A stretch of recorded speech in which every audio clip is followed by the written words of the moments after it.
So I'm just going to do a quick video today. I am installing my deck railing, and I bought these 4x4 post bases, and they're metal, but they are a little snug.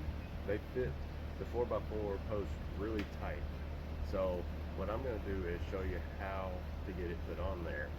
What I start doing is I actually put it on this way, because if I can get it closer for you, the corners, the way that they are on this 4x4 post, it's extremely tight.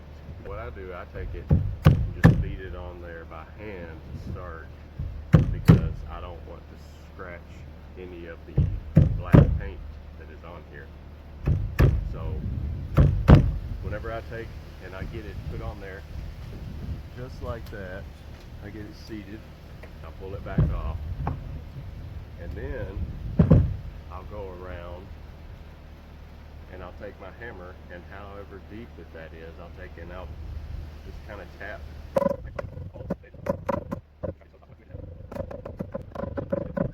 If you go to put it on there, it's probably even going to shave some of the corners off still, because it is very snug. So whenever you have it on there, it's actually a tight fit, and that's what you want. You want a tight fit for a secure deck rail.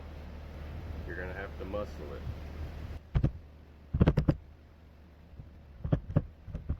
Alright, just like that, we've got it going on there. And then what I like to do is take my hammer, kind of tap it down all the way around, not tapping it real hard because you don't want to bend it.